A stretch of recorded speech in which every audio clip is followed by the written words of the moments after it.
आप लोग जानते हैं कि पिछले कई महीनों से जो है जो जनसंख्या नियंत्रण नीति रही है उस पर जो है चर्चा हो रही है कि जो 2 बच्चों की नीति है, उत्तर प्रदेश सरकार ने 2 बच्चों की नीति के लिए कानून बनाने के लिए विधेयक बनाया, जैसा कि आप लोग जानते हैं। गुजरात के नगर निगम चुनाव में भी जो है आप जानते हैं कि 2 बच्चों की नीति का नियम लागू किया गया था 2010 के बाद। फिर बाद में अभी सरकार ने गुजरात में भी 2021 में ये नियम लागू किया। तो 2005 में गुजरात में ये कहा गया था कि जो स्थानीय चुनाव है, 2 से अधिक बच्चा होने की स्थिति में किसी व्यक्ति को पंचायत का सदस्य या नगर पालिका या नगर निगम का पार्षद बनने पर जो है रोक लगा दिया गया। तब जानते हैं कि ये सब जो घटना हुआ तो उसमें जो जनसंख्या नियंत्रण जो हमारे यहां नीति रही है, तो जनसंख्या जो वृद्धि है, पहले थोड़ा सा उस पर हम चर्चा कर दें। तो ये जो जनसंख्या जो नियंत्रण रहा है इस पर हम लोग चर्चा करेंगे। तो इसमें सबसे पहले तो कुछ मैं सामान्य पहलू आप लोगों को बताता हूं, उसके बाद जो है जनसंख्या वृद्धि का क्या कारण रहा है, जनसंख्या वृद्धि का कारण और इसका क्या प्रभाव है, समाज पर क्या दुष्प्रभाव है, और फिर उपाय क्या है।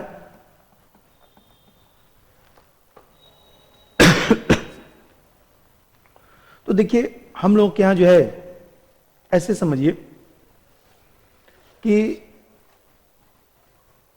भारत में कोई ऐसी राष्ट्रीय नीति नहीं है जो बच्चों की संख्या को निर्धारित करती है। क्योंकि आप जानते हैं कि हम लोग के यहां जो है एक प्रकार से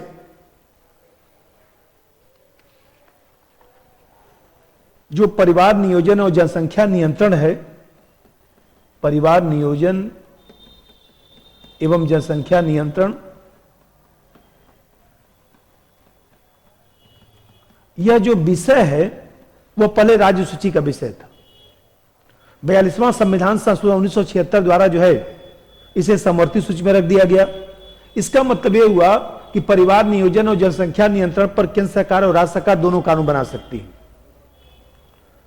तो मैं बताया कि केंद्र सरकार ने अभी तक ऐसी कोई राष्ट्रीय नीति नहीं बनाया है जो बच्चों की संख्या को निश्चित करती हो। इसका मतलब कि परिवार कल्याण जो कार्यक्रम हम लोग के यहां है वह स्वैच्छिक रूप से है।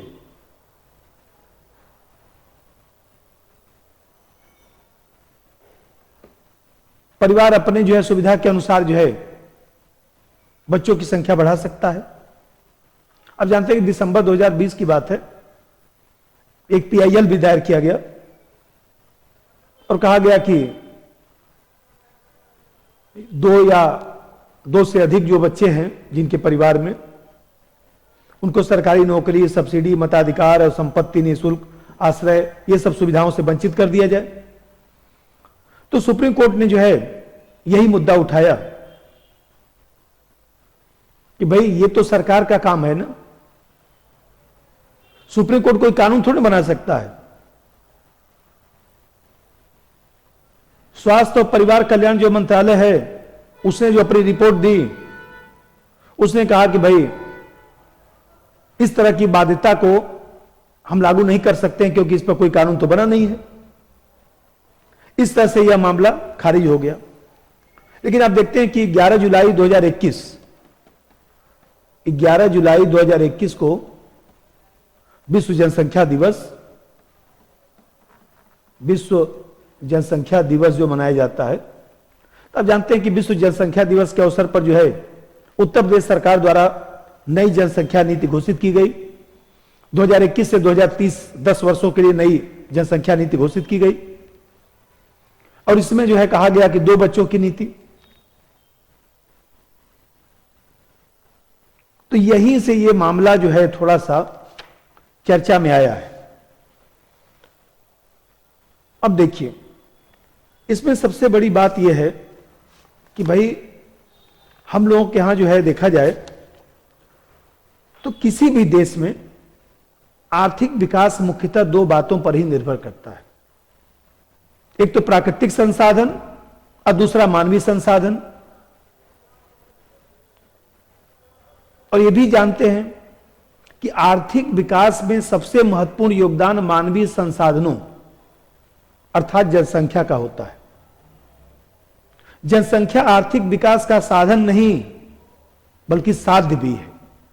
और जानते हैं कार्ल मार्क्स ने भी अपनी किताब में लिखा। कार्ल मार्क्स ने कहा कि समाज के अस्तित्व और निरंतरता के लिए दो प्रकार के उत्पादन की आवश्यकता पड़ती है। भाई, जीवित रहने के लिए आवश्यक वस्तुओं का उत्पादन और समाज व्यवस्था निरंतर चलता रहे इसके लिए बच्चों का उत्पादन। अरे भाई, मनुष्य पहले जीवित रहेगा फिर इतिहास का निर्माण होगा ना। और जीवित रहने के लिए भोजन, कपड़ा, मकान सब चाहिए। आजकल इंटरनेट भी चाहिए, बिना उसके तो काम चलने वाला है नहीं। तो आप देख रहे हैं कि भोजन, कपड़ा, मकान ये भी चाहिए। और चूंकि मनुष्य तो मरेगा, और कुछ हो चाहे मत हो, लेकिन मरना तय है। तो मनुष्य चूंकि मरणशील है, इसलिए मरने वाले व्यक्तियों का स्थान लेने के लिए बच्चों का उत्पादन भी आवश्यक है, जिससे समाज की निरंतरता बनी रहे। अब समस्या यह है कि बच्चों का उत्पादन इतना उत्पादन मत कर दिए कि बच्चा जो है बोझ बन जाए, बच्चा समाज के लिए बोझ बनना शुरू हो जाए। ऐसा मत करिए। इसीलिए देखिए, दो बच्चों की नीति का फार्मूला आया। लेकिन दो बच्चों की नीति का फार्मूला जो उत्तर प्रदेश सरकार ने दिया, उसके पहले थोड़ा सा हम लोग जो है जनसंख्या वृद्धि के जो कारण है उस पर थोड़ा सा चर्चा पहले कर लिया जाए, जिससे एक कंसेप्ट बन जाए कि आखिर जनसंख्या वृद्धि क्यों हो रहा है। देखिए, निर्धारक तत्व कह सकते हैं कि जनसंख्या वृद्धि का कारण या निर्धारक तत्व, कि इसके लिए निर्धारक तत्व कौन कौन से। सबसे पहली बात तो यह है कि हमारे यहां जन्म दर ज्यादा और मृत्यु दर जो है कम हो गया। तो ये जो डिफरेंस होगा, अंतर होगा, तो स्वाभाविक सी बात है कि बढ़ती हुई जन्म दर और घटती हुई मृत्यु दर, जनसंख्या तो बढ़ेगा ही। भाई, अब स्वास्थ्य सुविधाएं और तमाम जो चीजें हैं, इन सब चीजों के कारण जो है जन्म दर भी बढ़ गई, अब मृत्यु दर घट गई। भाई, हमें कहते हैं कि अब अस्पताल में मान लीजिए सुरक्षित जो है बच्चे का जन्म होता है, और फिर दूसरी तरफ जो है तमाम जो दवाइयां हैं, तो मृत्यु दर घट गया। दूसरा कारण यह है कि विवाह की कम उम्र होना। इसलिए सरकार ने देखिए महिलाओं के लिए 18 से बढ़ाकर उम्र कितना हो गया, 21 साल, पुरुषों के बराबर। कि हर चीज में बराबरी है तो भाई महिलाओं को शादी में भी बराबरी होना चाहिए, 21 वर्ष। तो कम उम्र में जो हम लोग के यहां विवाह शादी होता है, उसके कारण भी समस्या, उसके कारण भी जनसंख्या वृद्धि। और तीसरा जो फैक्टर है कि हम लोगों के यहां देखा जाए तो जो शिक्षा है वो व्यवहारिक शिक्षा का ज्ञान नहीं होता है। व्यवहारिक शिक्षा का मतलब यह है कि रविन्द्रनाथ टैगोर साहब कहते थे कि शिक्षा कैसा होना चाहिए, शिक्षा ऐसा होना चाहिए जिससे हमको व्यवहारिक ज्ञान प्राप्त हो सके। बुनियादी शिक्षा की बात की जाती थी, खाने पीने, रहने, सोचने, समझने, इसका ज्ञान हम लोग को ज्यादा नहीं। और इस अज्ञानता के कारण जो है परिवार कल्याण के महत्व को ज्यादा नहीं हम लोग ध्यान देते हैं।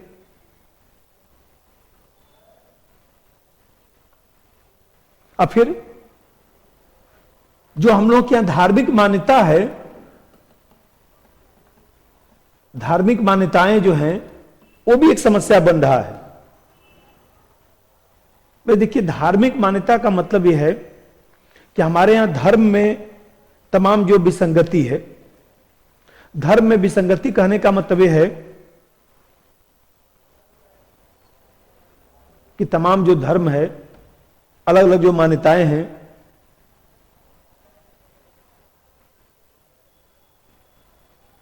संतान के बारे में स्पष्ट प्रावधान नहीं है।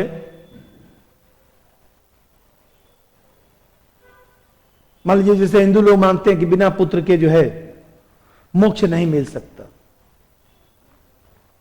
तो जब तक पुत्र नहीं पैदा होगा तब तक तो भाई जन्म दर बढ़ेगा ही।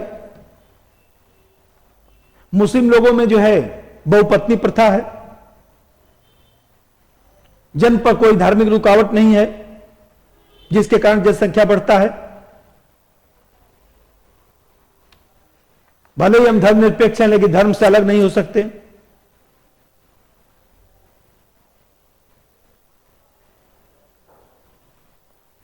नागरिक तो राष्ट्रीय नीति के अनुसार चलता है, लेकिन जब वह धर्म के गोरख धंधे में आ जाता है तो जनसंख्या वृद्धि को बढ़ावा मिलता है। अब फिर मैं अभी चर्चा किया कि हम लोगों के यहां जो है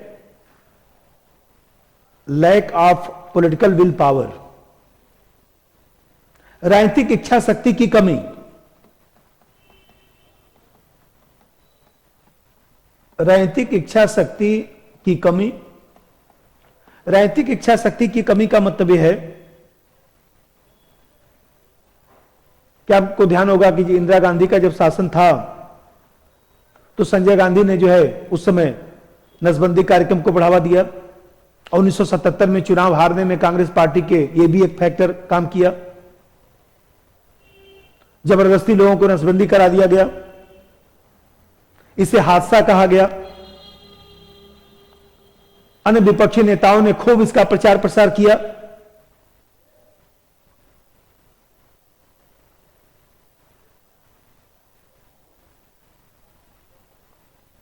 और यह भी माना जाता है कि जो राजनीतिक दल जो है इसकी बात करेगा उसको कहीं ना कहीं जो है वोट नहीं मिलेगा। तो सब राजनीतिक दल इस संवेदनशील मुद्दे को उठाने से डरते हैं। तभी तो केंद्र सरकार आज तक राष्ट्रीय नीति नहीं बना पाया। राष्ट्रीय नीति बना, लेकिन निश्चित बच्चे की नीति नहीं बना। तो राजनीतिक इच्छा शक्ति के अभाव में जन्म दर में कमी नहीं आ पा रहा है। अब फिर एक फैक्टर देखिए, बाल विवाह। भाई हमें कहते हैं भले हमारे यहां 21 वर्ष, अब फिर मान लीजिए महिलाओं के लिए 21 वर्ष हो गया, लेकिन गांव देहात में देखिए कितना निगरानी करेंगे।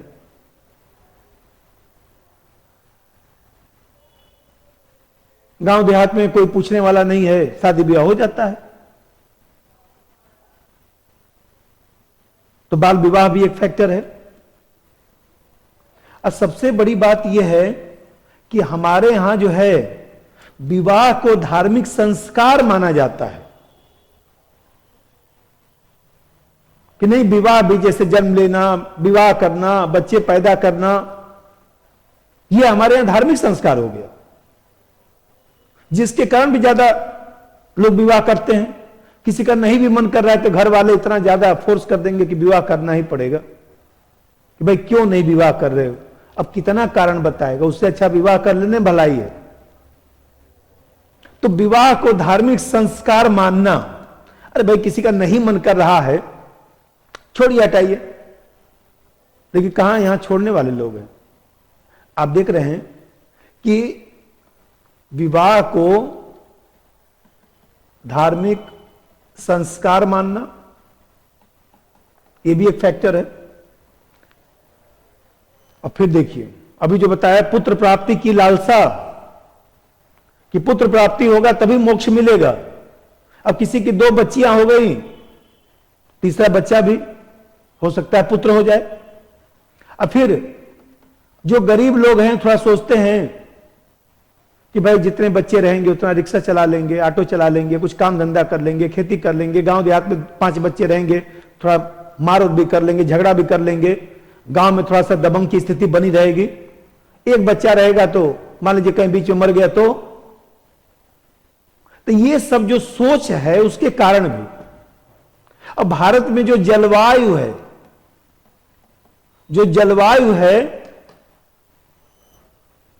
एक तो जल्दी विवाह हो रहा है राजस्थान में, तमाम प्रदेशों में देखिए, और दूसरी तरफ गर्म प्रदेश है, उसके कारण अल्पायु में ही जो है प्रजनन क्षमता का विकास हो जाता है। स्वाभाविक सी बात है, गर्म प्रदेशों में ऐसा ही होगा, जारफी में पढ़ते होंगे। तो ऐसी स्थिति में देखा जाए तो जलवायु भी हमारा जो है ये फैक्टर काम कर रहा है। अब देखिए इसमें एक फैक्टर ये भी काम कर रहा है कि सरकारी कार्यक्रम का समुचित क्रियान्वयन नहीं हो पाता है। क्यों? सरकारी कार्यक्रम कागज पर चलता है, व्यवहारिक धरातल पर लोग उसका पालन नहीं करते हैं। और फिर सबसे बड़ी बात यह है कि जो हमारे यहां परिवार नियोजन और जनसंख्या नियंत्रण के संदर्भ में सरकार की नीति है उसका ठीक ढंग से प्रचार प्रसार नहीं होता, लोग समझना भी नहीं चाहते। और फिर अभी जो चुनाव का माहौल है उसमें जातिवादी राजनीति, ये क्यों भूल गए? जातिवादी राजनीति क्यों? ये जाति हमारा वोट बैंक है, इस जाति की संख्या बढ़ेगी तभी हम हमेशा चुनाव जीतते रहेंगे। देखते तो हैं यूपी में, बिहार में ब्राह्मण का इतना प्रतिशत, एससी का इतना प्रतिशत, इनका इतना प्रतिशत, कुर्मी का इतना प्रतिशत, यादव जी का इतना प्रतिशत निकाला जा रहा है। मनुष्य को वोट नहीं देना है, जाति को वोट देना है। कैंडिडेट भी जाति के आधार पर खड़ा किया जाता है, मतदान व्यवहार को प्रभावित किया जाता है जाति के आधार पर। तो आप देख रहे हैं जो जातिवादी राजनीति है उसके कारण भी कि हमारी जाति के लोगों की संख्या कम ना होने पाए। मुस्लिम भी सोचता है कि हमारा जो है संख्या कम ना होने पाए, इसलिए जनसंख्या तो बढ़ेगा। अब फिर मैं अभी चर्चा कर रहा था अंधविश्वास, जो अंधविश्वास है तमाम तरीके का, वो भी जनसंख्या वृद्धि में काम कर रहा है। क्योंकि लोग कहीं ना कहीं जो है वो देखा जाए तो धार्मिक मान्यता, जैसे मैं बताया, या मान लीजिए उनकी सोच जो है संकीर्ण सोच है, ये सब हमारे यहां फैक्टर है, जनसंख्या वृद्धि का कारण है। अब देखिए इसका प्रभाव क्या पड़ रहा है। जनसंख्या जो वृद्धि है उस जनसंख्या वृद्धि का क्या दुष्प्रभाव पड़ रहा है। सबसे बड़ी बात तो यह है कि बताइए, खेत तो बढ़ेगा नहीं, संख्या बढ़ेगी। अब कोरोना संकट में लोग शहर से छोड़कर गांव चले गए। अब किसी के पास 5 बीघा जमीन है, किसी के पास 10 बीघा जमीन है। पहले 2 लोग रहते थे, अब 5 लोग रहते हैं, तो कृषि पर अत्यधिक दबाव बढ़ेगा। भाई इसका जनसंख्या वृद्धि का क्या प्रभाव पड़ रहा है? प्रभाव, दुष्प्रभाव कह सकते हैं। एक तो कृषि पर अत्यधिक दबाव, कृषि पर अत्यधिक दबाव पड़ रहा है। अब फिर मान लीजिए नौकरी 1 लाख है, उसके हिसाब से जनसंख्या होनी चाहिए ना। यहां देखते हैं कि 5 सीट निकलेगा, 10 लाख फार्म भराएगा, तो बेरोजगारी की भी तो समस्या बढ़ रही है। बेरोजगारी की समस्या। और सबसे बड़ी बात है कि जब जनसंख्या ज्यादा होगा, अरे भाई 5 बर्तन है मान लीजिए टोकरी में, कम खड़खड़ाएंगे। 20 बर्तन रख लेंगे तो ज्यादा खड़खड़ाएंगे। अपराध में भी तो वृद्धि होगा, अपराध में वृद्धि होगा, हिंसा में वृद्धि होगा, कलह होगा, ईर्ष्या, द्वेष, घृणा सब चलेगा। भाई एक ही परिवार में मान लीजिए 10 लोग हैं तो 10 लोगों को समझाना समस्या है ना। 5 लोग रहते तो चलिए कुछ समझा देते, 3 लोग रहते तो चलिए नहीं भी समझाते तब भी समझ जाते। अब 10 लोग हैं तो 10 तरीके के लोग हैं, सब लोग यूनिक हैं, सब लोगों का सोच अलग अलग है, समझाना अपने आप में समस्या। अब फिर देखिए, जो सामाजिक समस्या है उसमें भी वृद्धि होता है। सामाजिक समस्या में वृद्धि, सामाजिक समस्या में वृद्धि का मतलब स्वास्थ्य प्रभावित होगा। अरे भाई, लोग गरीब होंगे तो स्वास्थ्य भी प्रभावित होगा। मान लीजिए गंदी बस्तियों का निर्माण होगा, पेयजल की समस्या आएगी। मान लीजिए हमें कहते हैं ऊर्जा संकट की समस्या आएगी। अभी बताया कि जैसे मान लीजिए अब ज्यादा जनसंख्या हो जाएगा तो पर्यावरण प्रदूषण की भी तो समस्या आएगी। पर्यावरण प्रदूषण की समस्या, अरे भाई दिल्ली में ज्यादा लोग हैं तभी तो लॉकडाउन लगाना पड़ रहा है। कम लोग रहते तब क्या समस्या था। बॉम्बे में ज्यादा लोग हैं तभी तो कर्फ्यू लगाना पड़ रहा है। तो यहां पर पर्यावरण प्रदूषण भी तो प्रभावित होगा। ज्यादा गाड़ियां होंगी, ज्यादा लोग ट्रैफिक में आएंगे जाएंगे तो कहीं ना कहीं सब तो समस्या बढ़ेगा ही। अब फिर देश की आर्थिक प्रगति में बाधा, देश की आर्थिक प्रगति में बाधा, देश की आर्थिक प्रगति में बाधा का मतलब कि जनसंख्या ज्यादा होगी तो कार्यक्षम जनसंख्या तो कम होगी। कार्यक्षम जनसंख्या कम होगी, इफिशियंसी कम होगी, तो मैं बताया कि गरीबी को तो बढ़ावा मिलेगा ही। और यह भी एक फैक्टर है कि गरीबी को बढ़ावा मिलेगा, गरीबी को बढ़ावा मिलेगा। अब मैं बताया कि कार्य क्षमता भी प्रभावित होगी, क्योंकि अच्छा से लोग खाए पिएंगे नहीं, अच्छे तरीके से उनका जीवन स्तर नहीं होगा, तो स्वाभाविक सी बात है कार्य क्षमता प्रभावित होगी, उत्पादकता प्रभावित होगी। कार्य क्षमता अब्लिक उत्पादकता प्रभावित। अब फिर देखिए, जिसको हम लोग कहते हैं मानव पूंजी विकास,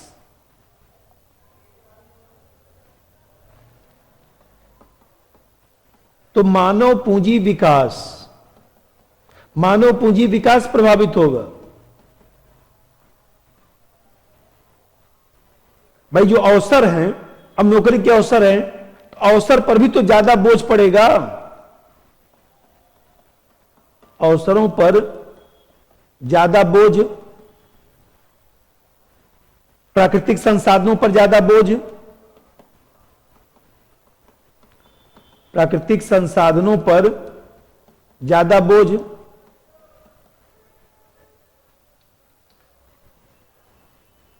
और सबसे बड़ी बात है सामाजिक न्याय भी तो प्रभावित होगा। न्याय संगत वितरण पर प्रतिकूल प्रभाव पड़ेगा।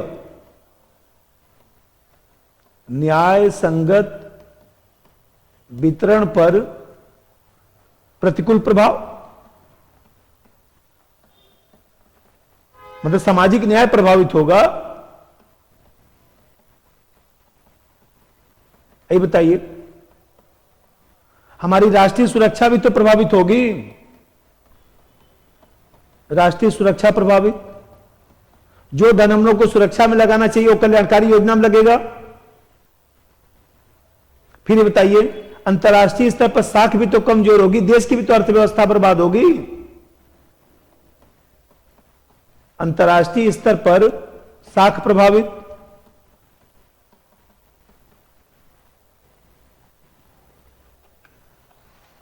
तो देखिए जैसे मैं बताया कि सामाजिक सेवा की जो गुणवत्ता है वो भी प्रभावित होगा। भाई हमें कहते हैं जहां मान लीजिए स्वास्थ्य है, शिक्षा है, अरे क्लास में 30 बच्चे बैठे, 40 बच्चे बैठे तो समझ में आता है।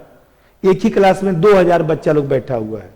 अब जनसंख्या इतनी ज्यादा है तो बताइए, टीचर को ढंग से देख भी नहीं पा रहे, स्क्रीन पर टीचर को देख रहे हैं। ये बताइए, आवासीय सुविधा प्रभावित होगा, एक कमरे में 5 लोग रहेंगे। पोषण युक्त जो है खाद्य पदार्थ नहीं मिल पाएगा, स्वच्छ पेयजल नहीं मिल पाएगा, सड़क पर जाम रहेगा, ऊर्जा की समस्या उत्पन्न होगी।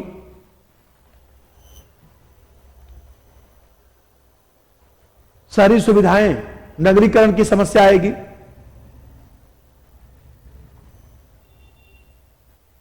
तो आप देख रहे हैं ये सब जो है, जो समस्या आएगा उसी के कारण हम लोग कहते हैं कि भाई ये जो जनसंख्या है वो एक समस्या नहीं, बहुत सारी समस्या को बढ़ावा देगा।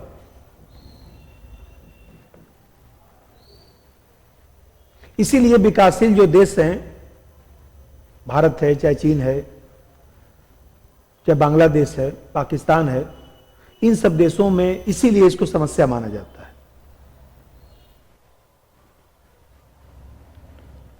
अब देखिए इसके लिए जो उपाय किया जाता है कि भाई क्या उपाय होना चाहिए।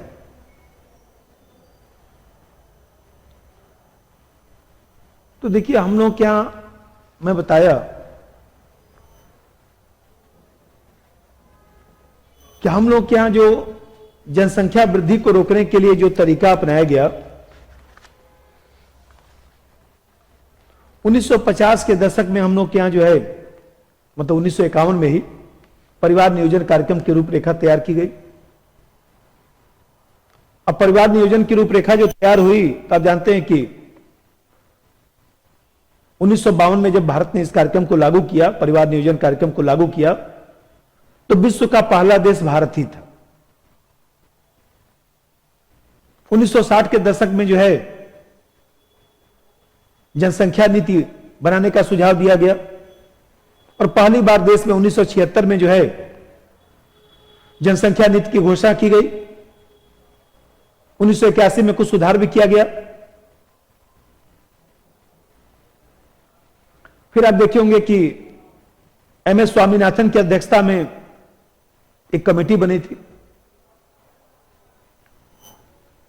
और उसी कमेटी के सुझाव पर फरवरी 2000 में जो है राष्ट्रीय जनसंख्या नीति 2000 घोषित किया गया। और इस नीति में कहा गया था कि 2045 तक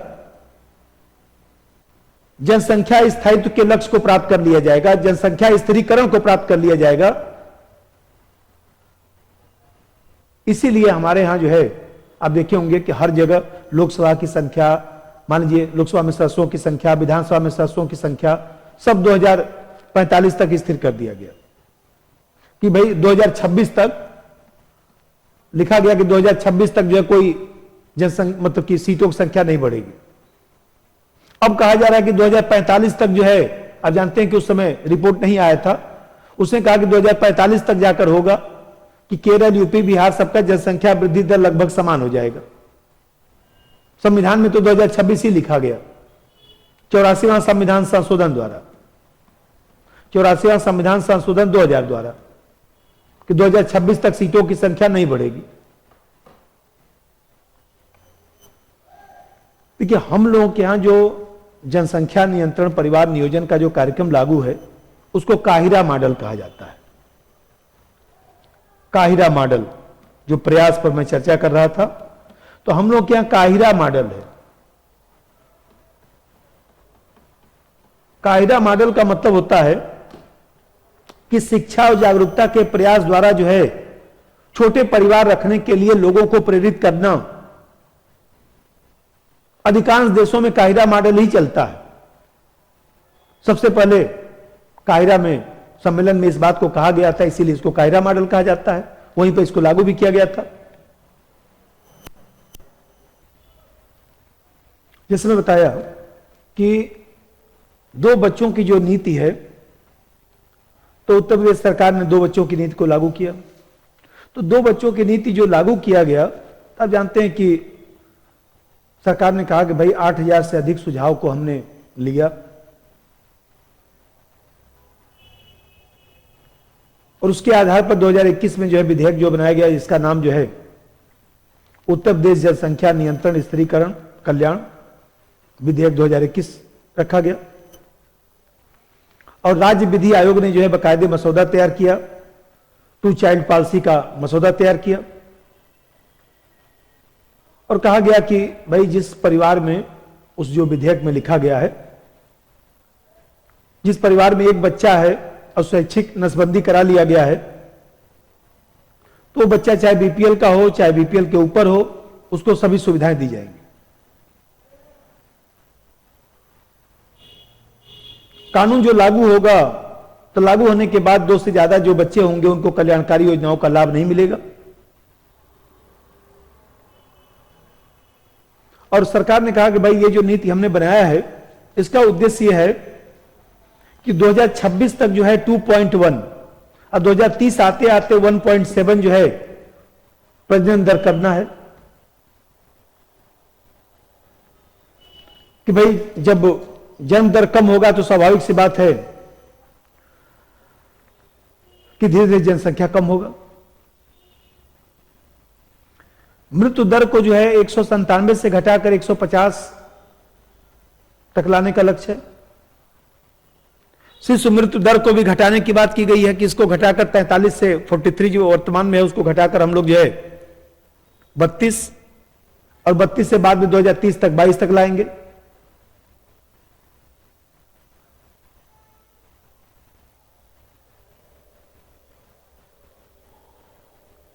अब फिर आप जानते हैं कि एक राज्य जनसंख्या कोष बनाने की भी बात की गई, जिसके माध्यम से जो है ये कार्यक्रम चलाया जाएगा लागू करने के लिए। अब यहां पर यह है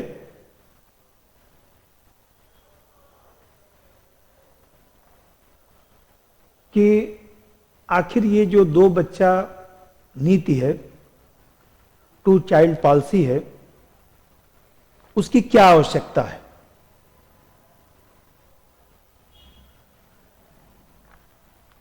क्यों ऐसा नीति बनाया गया। भाई आपको ध्यान होगा, अभी आप लोग पढ़ते होंगे कि चीन में भी जो है 3 चाइल्ड पॉलिसी की नीति बनाया गया। तो चीन की अपनी समस्या रही है। चीन ने क्या किया, आपको ध्यान होगा कि चीन ने 1980 में जो है 1 चाइना 1 चाइल्ड पॉलिसी, क्योंकि भारत चीन संबंध हम लोग पढ़ते हैं तो 1 चाइना पॉलिसी याद आता है। तो चीन में जो है 1980 में मैं बताया कि 1 चाइल्ड पॉलिसी की शुरुआत हुई। तब जानते हैं कि उस समय 1 अरब जनसंख्या लगभग चीन की हो गई थी। तो कम्युनिस्ट पार्टी को यह चिंता थी कि देश की जो आबादी है वो आर्थिक प्रगति में बाधक बन सकता है।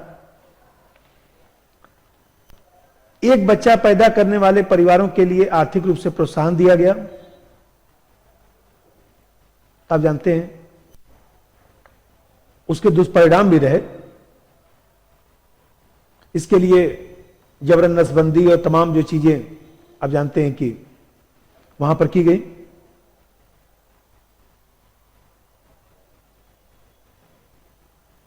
गरीब लोगों को आर्थिक दंड दिया जाता था, जिसके कारण जो है उनको दिक्कत भी हुआ, मानवाधिकार का उल्लंघन भी हुआ।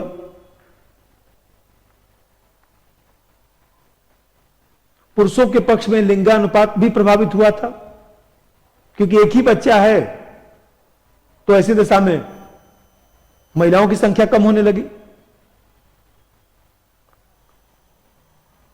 भ्रूण हत्या को बढ़ावा मिला। अनाथालय में लड़कियों की संख्या बढ़ने लगी।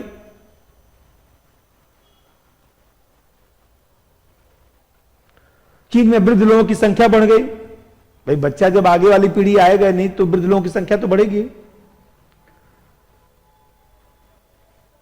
अब देखा जाए तो चाइना ने क्या किया, 1 चाइल्ड पॉलिसी की जगह पर जो है 2 चाइल्ड पॉलिसी की नीति को अनुमति दिया। अब फिर अब जो है 3 चाइल्ड पॉलिसी की बात की गई। तो देखिए भारत में जो 2 चाइल्ड पॉलिसी की बात हो रही है वो क्यों हो रही है।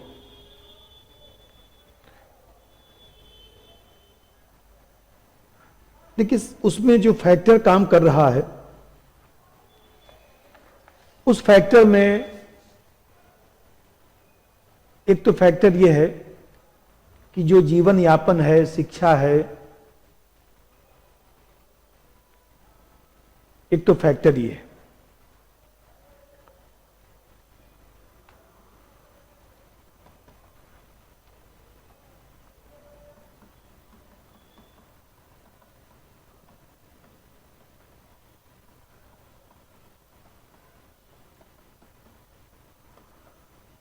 कि एक तो मैं बताया कि जीवन यापन है, शिक्षा है,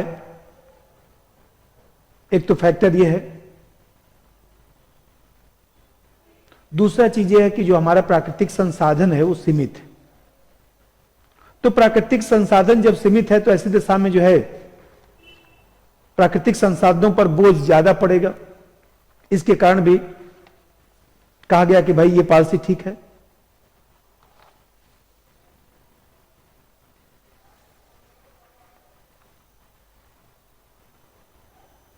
भाई आप देखते हैं कोरोना संकट है, तो कोरोना संकट के कारण भी लोगों को अब लग रहा है कि चूंकि आमदनी लोगों की कम हुई है तो 2 बच्चे रहेंगे तो हम लालन पालन अच्छे तरीके से कर सकते हैं। चूंकि हम लोग के यहां देश में सीमित संसाधन है और इस समय 60% से अधिक भारतीय आबादी की औसत आयु जो है 35 वर्ष से कम है।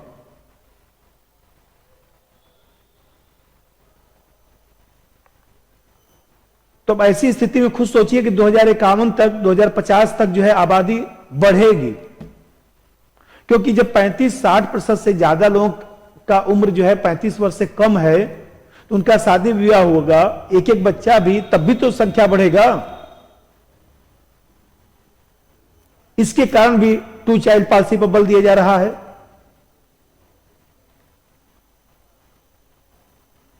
जीवन का जो उच्च स्तर है, हम लोग क्या देखा जाए तो 70% लोगों का जीवन स्तर बहुत नीचे है। अभी मैं बताया कि स्वास्थ्य शिक्षा पर जो है इच्छा अनुसार व्यय नहीं हो सकता है, इसके कारण भी। और चूंकि काहिरा जो मॉडल था वो फेल हो गया है, लोगों को समझा नहीं सकते।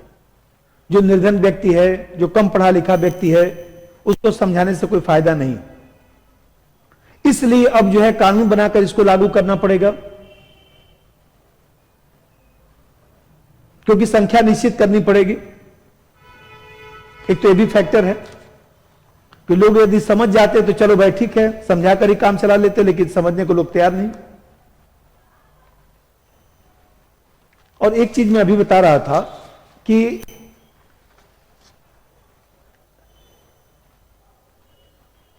सामाजिक सेवा की जो गुणवत्ता है,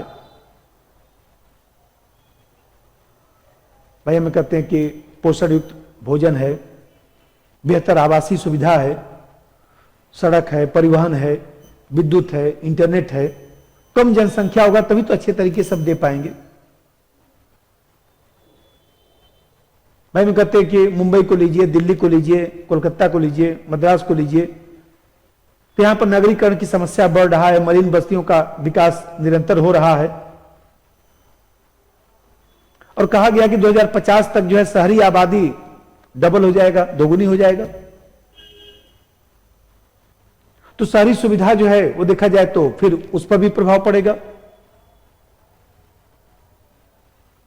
अब फिर सबसे बड़ी बात है कि बिहार हुआ, यूपी हुआ, हरियाणा हुआ, मध्य प्रदेश, छत्तीसगढ़, झारखंड, इस तरह के राज्यों में जो है, जो उत्तर भारत के राज्य हैं, जनसंख्या की वृद्धि दर औसत वृद्धि दर से अधिक है। इन राज्यों की जो वृद्धि दर है उसको औसत वृद्धि दर के बराबर लाने के लिए 2 चाइल्ड पॉलिसी की आवश्यकता है। इन सब चीजों के कारण जो है देखा जाए तो हम लोगों ने जो है 2 चाइल्ड पॉलिसी को बढ़ावा दिया। और सबसे बड़ी बात यह है कि ये जो 2 चाइल्ड पॉलिसी की आवश्यकता हमने बताया, इसमें हमने आवश्यकता बताया, इसमें समस्या भी है, इसको लागू करने में समस्या है, लागू करने में समस्या है। अब क्या क्या समस्या है तो जैसा सुनिए।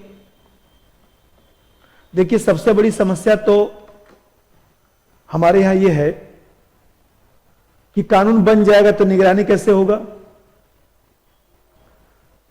तो जनसंख्या नियंत्रण का कानून तो बन जाएगा, लेकिन उसको निगरानी करने के लिए फिर जो है समस्या आएगा। एक तो कानूनी अड़चन, और दूसरी तरफ ये बताइए कि हम लोगों ने जो है, हम क्या जो धार्मिक और सामाजिक जो चुनौतियां हैं वो भी तो कानून बनाने में समस्या है। जो धार्मिक और सामाजिक चुनौती है, धार्मिक तथा सामाजिक चुनौती है, वो भी एक समस्या। यही बताइए, जब मान लीजिए 2 चाइल्ड पॉलिसी करेंगे तो सीधी सी बात है कि कन्या भ्रूण हत्या को बढ़ावा मिलेगा। कन्या भ्रूण हत्या को बढ़ावा मिलेगा, क्योंकि लोग कहीं ना कहीं जो है वो देखा जाए तो 2 ही बच्चा चाहिए तो कहीं ना कहीं कुछ ना कुछ तो करेंगे उपाय। तो जो थोड़ा सा सुधार हुआ है स्त्री पुरुष लिंगानुपात में, वो भी एक समस्या बनेगा। समस्या बनेगा तो जो हम लोग महिला सशक्तिकरण की बात कर रहे हैं, तो महिला सशक्तिकरण प्रभावित होगा, महिला सशक्तिकरण प्रभावित होगा। अब फिर एक समस्या यह भी है कि देखिए, प्रजनन दर में भौगोलिक विषमता है। दक्षिण भारत में चले जाइए तो वहां प्रजनन दर 2.1 के आसपास है, उत्तर भारत में 4 के आसपास है। तो पूरे देश में यह तो नीति लागू हो नहीं सकती, क्षेत्रीय स्तर पर ही लागू करना पड़ेगा। इसीलिए उत्तर प्रदेश सरकार ने नीति लागू किया। कहा गया कि भाई राष्ट्रीय स्तर, ये बताइए, अब पहले से जहां पर कम है वहां पर लागू करने से क्या फायदा, जहां ज्यादा है वहां तो लागू करना पड़ेगा। अब फिर जो चाइना में समस्या आया था, वृद्ध लोगों की जनसंख्या में वृद्धि हुआ, तो भारत में भी वही होगा। यदि लंबे समय तक इसको लागू करेंगे तो वृद्ध व्यक्तियों की संख्या में वृद्धि होगा, एक ये भी चुनौती आएगा।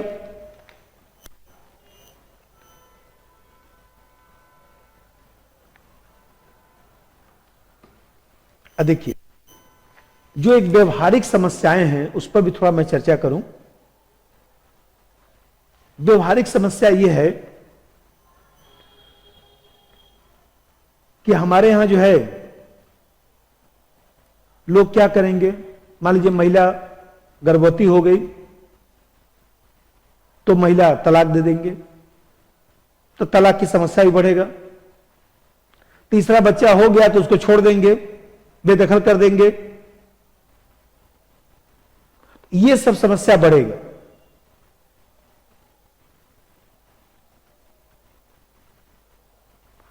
चीन का जो अनुभव रहा है, एक बच्चे की नीति का परिणाम चीन में क्या हुआ, वृद्ध आबादी बढ़ गई, लिंगानुपात में समस्या आ गया, महिलाओं की तस्करी होने लगी। ये सब समस्या भारत में भी आएगा।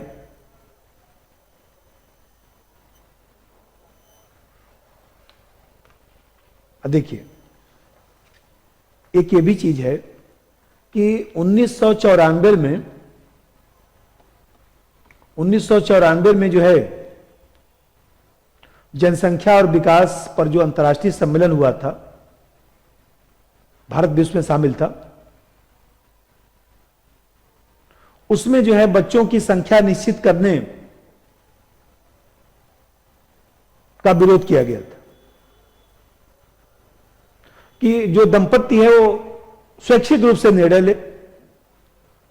इस पर भारत ने हस्ताक्षर किया। ये बताइए, अंतर्राष्ट्रीय कानून का या अंतर्राष्ट्रीय सम्मेलन का जो भारत ने हस्ताक्षर किया उसका भी तो उल्लंघन। और एक संविधान की भी समस्या है। संविधान की समस्या यह है कि जो हम लोग के यहां अनुच्छेद 21 है, जीवन का अधिकार है, तो जीवन के अधिकार में ये सब, विवाह का भी तो अधिकार है, बच्चे का उत्पादन करने का भी तो अधिकार है, तो विरोधाभास भी तो उत्पन्न करेगा। अब देखिए, इसका उपाय यह है कि विवाह की कानूनी जो आयु है उसमें वृद्धि किया जाए। जैसे मान लीजिए अभी महिलाओं के लिए 21 वर्ष किया गया, महिलाओं को शिक्षित किया जाए, सामुदायिक नेतृत्व, नागरिक समाज को बढ़ावा दिया जाए,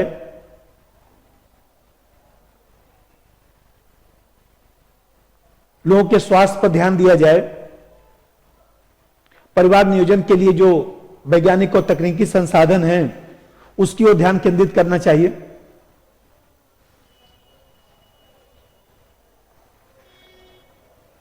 और सबसे बड़ी बात यह है कि लोगों को जो है पहले जागरूक करने की आवश्यकता है, क्योंकि जब तक लोग जागरूक नहीं होंगे तब तक जो इन सब समस्याओं का समाधान नहीं हो सकता है। और फिर यदि नीति बनाई जाए तो राष्ट्रीय स्तर पर नीति बनाने से कोई फायदा नहीं है, क्षेत्रीय स्तर पर नीति बनाई जाए, जहां पर समस्या है वहां पर नीति बनाई जाए। भाई महिलाएं शिक्षित होंगी, एक तो अगली पीढ़ी भी शिक्षित होगी, महिलाओं को निर्णय करने में सहूलियत रहेगा, महिलाएं जो हैं सोच समझकर कहीं ना कहीं जो है वो देखा जाए तो निर्णय ले सकती हैं। तो देखिए, हमारे यहां जो है इन सब चीजों के कारण थोड़ा सा इसमें विवाद उत्पन्न हुआ है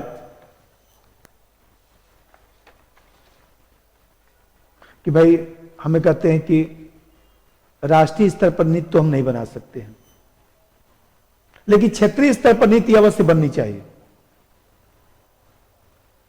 क्षेत्रीय स्तर पर अब जानते हैं कि जैसे उत्तर प्रदेश सरकार ने किया वैसे बिहार सरकार को भी करना पड़ेगा।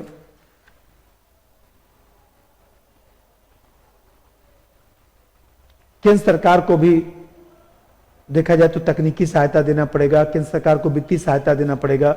सिर्फ राज्य के भरोसे यह नीति नहीं चल सकती, यह भी एक चीज है। सरकार और गैर सरकारी संस्थाओं दोनों के माध्यम से जो है लोगों को जागरूक किया जाए। विवाह की उम्र में, जैसे अभी बताया कि विवाह की उम्र बढ़ाई जाए, आर्थिक विकास किया जाए, लोगों को रोजगार दिया जाए, जिससे लोग जो है थोड़ा सा समझदार बने। और देखिए, एक चीज ये भी है, इन सब समस्याओं का समाधान जो है विचार विमर्श से होना चाहिए, आत्मसंयम से होना चाहिए। जिसमें बताया कि शिक्षा का प्रसार होना चाहिए, विवाह की उम्र बढ़ाई जानी चाहिए, लोगों की गरीबी दूर की जाए।